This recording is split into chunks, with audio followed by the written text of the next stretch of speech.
So first of all, before we jump into all things She-Ra today, how are you holding up during the quarantine? Yeah, I am doing my best, which is all that any of us can do. I feel very lucky. We're fostering kittens right now, so they have proven to be a very good distraction from the news and everything else that's going on. So I recommend it if you can. Adopting or fostering animals, they are the best thing in life. Oh my God. Well, I mean, that's kind of a great thing, too. Yeah. Good news is important where we can find it. Yeah, one silver lining. Staying kind of on the theme of this quarantine, on a practical side, has this affected your team's production schedule at all, or did you guys pretty much have everything in place before everything hit? We've been wrapped on production for a while. My last day was back in early December. So, aside from the promotion side, which fortunately we managed to get a lot of that done before the lockdown went into effect, the show itself has been wrapped up well before this started happening. And that kind of takes me to my next question, other than that kind of nuts and bolts question, but was the plan always for a 5-season run to bring She-Ra to a close? And if so, or if not, were there any kind of major changes along the way? So the plan was always for 52 episodes. I don't think we knew from the start how many episodes would be in each season, but for us, it was basically a 2-season order, so 2 seasons of 26 episodes. Basically, when I pitched the show, I pitched it as if it were 52 episodes. Netflix had already picked up the first 26 even before I pitched it, and then I pitched them the second chunk of 26 episodes, and they picked up that second season. So all that happened years ago, and so yeah, it was really great to be able to just have this roadmap in place to know where the show was going and where the characters were going in broad strokes. There definitely were still surprises and evolutions along the way. I always just try to stay in tune with where the characters are, where it feels like they're going. And some of the characters are, it feels like they always surprise me, or they end up doing their own thing in a way that I didn't expect. So I feel like Shadow Weaver is always one of those characters. I never really know what she's going to be doing in any given season. So just trying to, follow those threads into the most interesting places we can.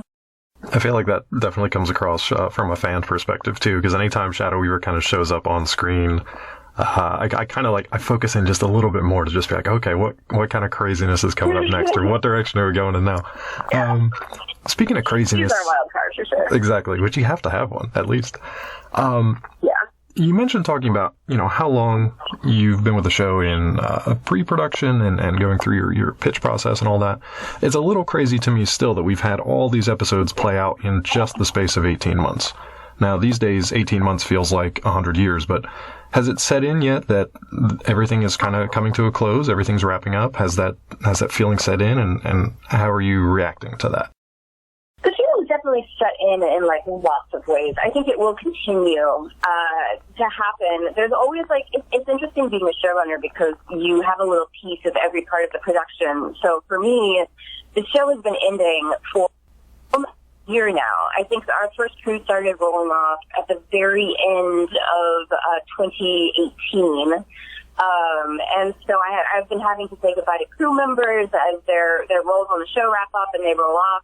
And realizing that you're doing it for the last time, it's that has just been happening for a while now for me, which is, it's very bittersweet because it's always it's great that everyone at the end of the show, that they managed to, make it that far with us and stay and be able to, make the thing that we're all so proud of together. So it's I think it's a lot of kind of bittersweet feelings like that, where I'm so proud of how far we've come and what we've managed to make.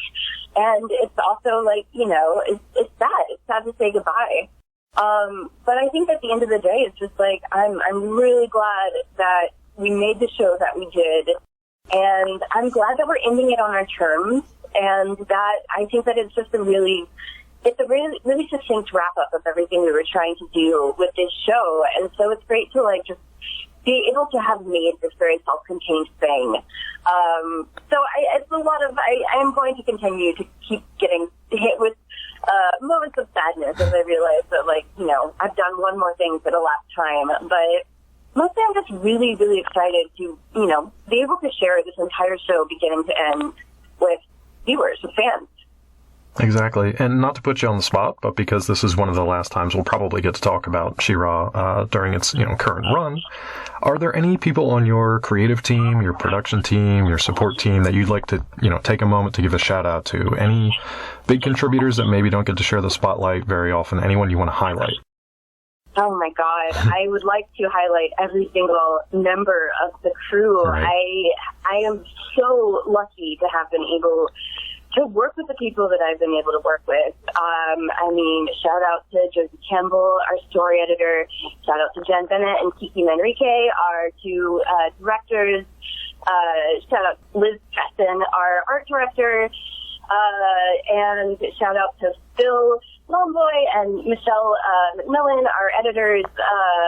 There are so many people I would like to thank. I could go on for hours, honestly.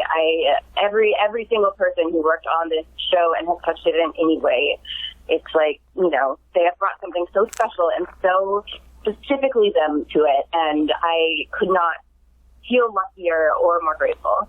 It really does take a village or a small army to pull something like this off. So I, to our listeners out there, always recommend watching through the credits, even if you have to kind of manipulate the Netflix menus a little bit. Stick around for the credits and always pay attention to the crew teams and give them their moment to shine. But speaking of a cast member who you mentioned in a previous chat, I definitely want to carve out some space to talk about Keston John's incredible performances this season. You teased it before, and he absolutely delivered on it. So what can you say about his performances for this final season? Yeah. Watching Keston perform this season was, like, I think, like, one of the great honors of my lifetime. We cast him as Hordak because of the amazing, beautiful quality of his voice and kind of the richness and the fullness that his voice brought. But finding out just how versatile he is as an actor and how many different types of characters he can play, because he plays not just Hordak, not just Horde Prime, but every single one of those clones. And he brings a new personality to all of them. Ron Hordak is one of my favorite characters this season, and I am just, like, watching him perform a more comedic role in between being absolutely terrifying as Horde Prime and then, you know, oddly empathetic and strangely lovable as Hordak. It is like, it's just, I mean, it's whiplashy for sure, because I'm watching the same guy who's brewing all these different flavors within minutes of each other, but it is an incredible thing to watch. I think there's one episode later in the season where Keston voices approximately 60% of the characters in the episode. And it's not just Horde Prime, Hordak, and the clones, but also several villagers. And it's like, you know, the fact that he can do that, and it's just like, manages to sound completely different for every single one and just bring something new to every single one. He is an incredible talent. It was one of the absolute joys of the show overall, but specifically this season. One of the other ones that I always kind of enjoy looking for in a season of She-Ra is which characters from the original series you and your team are going to kind of adapt and bring into the modern version. So a few spoilers here for people listening who maybe haven't seen this season yet, but season 5 features Star siblings. We get Peekaboo and Melog, if I'm saying that name correctly. So what can you talk about the process of maybe finding your contemporary show's version of these supporting characters? I think it's really fun for us. Like, all of the writers, we pull up, like, you know, we have a couple of art books and, like, kind of lore books from the original Masters of the Universe run in the writer's room. We watch a lot of the original episodes, and we just consult Wiki Grayskull all the time. And so I think whenever we find ways to incorporate elements of the original lore that we feel like we can bring a new twist to, in a way that will support our show in the best way possible, we get really excited to do that. So Star Siblings were characters that, like, we wanted to use for a long time, and I think that, like, they're really really cool in the original show. I think they only appear really briefly in one episode in the original show.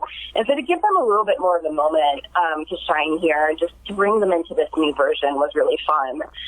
Milad, I think, I'm especially excited for people to meet Milad. We were very enamored of, actually, Claudine, who was Catra's Pink Lion in some of the original, I don't think in the show, but I think in some of the books. Oh, interesting.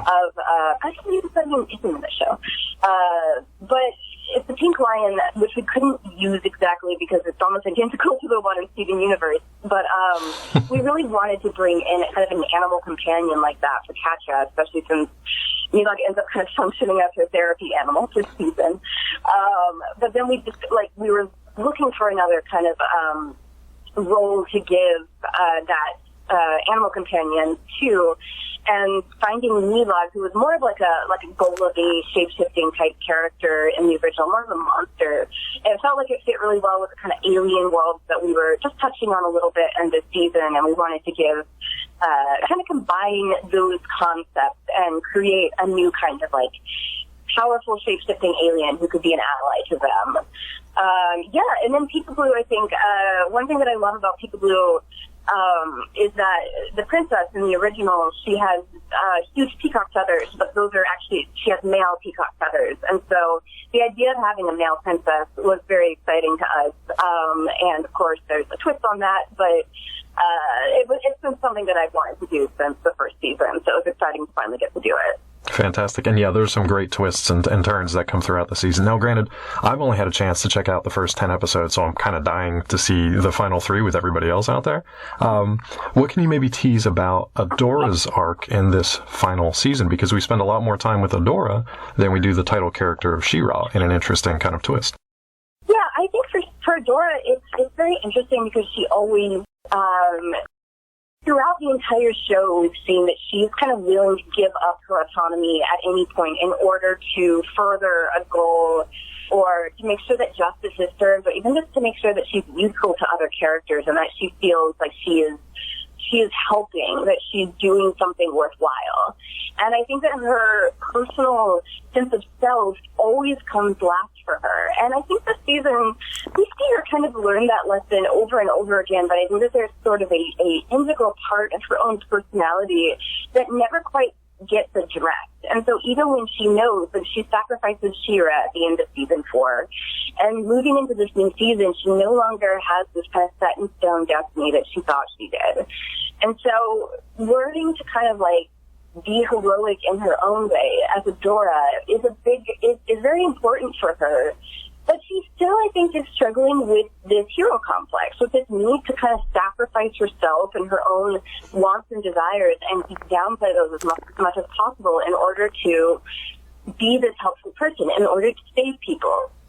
And I think there's a story that I don't think we get to see very often because it's a tricky one to tell. It's a little bit complicated. But the fact that people who sacrifice so deeply of themselves, I think they're doing it to help other people, to make other people happier. But if you love that person who is always sacrificing, making those deep sacrifices of themselves, that can actually really hurt the people who love them.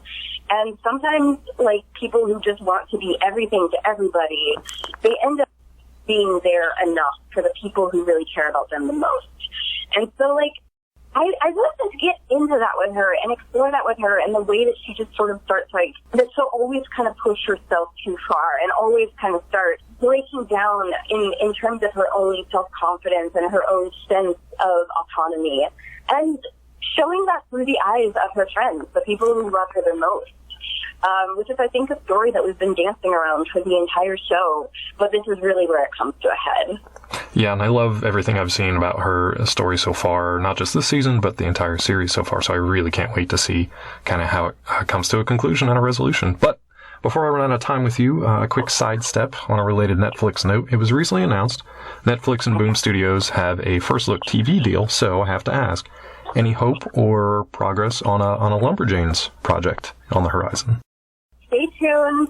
Hopefully we will have some news fairly soon, but that is all I can say for now. Fair enough. My last question for you today, unfortunately, what are you hoping that fans get out of this fifth and final season, and do you have a farewell message or thank you to the fans of She-Ra out there? I really hope that fans who have taken this journey with us and have come to love the characters the way that we love the characters, I hope that this season not only wraps up those arcs in a satisfying way, but also opens your imagination for what comes next. And what I really want to see is the inspiration that people who watch this and it meant something to them can take into the future to create new stories, whether it's fan works or whether it's an original story. I want to see people act on that inspiration and to, keep these characters in their heart as they go forward.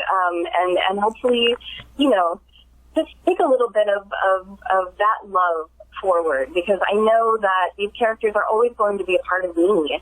And because it reminds me of this time and the time that I've spent with everyone on the casting crew and with the fans. These characters they feel very real to me, and I'm going to miss them very much, but I don't think they'll ever really be gone. People, they remember this show fondly, and that it inspires them to, create something new. So thank you to everybody who's come this far with us. It has been the honor of a lifetime to bring this show to you. So thank you from the bottom of my heart. For myself, it has been an absolute pleasure and a privilege to get to talk to you through this journey with She-Ra, and also to enjoy the show itself. So on behalf of myself, the team at Collider, the team at Saturday Morning Cartoons, just want to say thank you to you and your team for She-Ra and the Princesses of Power, and best of luck with whatever comes next. Thank you so much. Thanks again, and take care.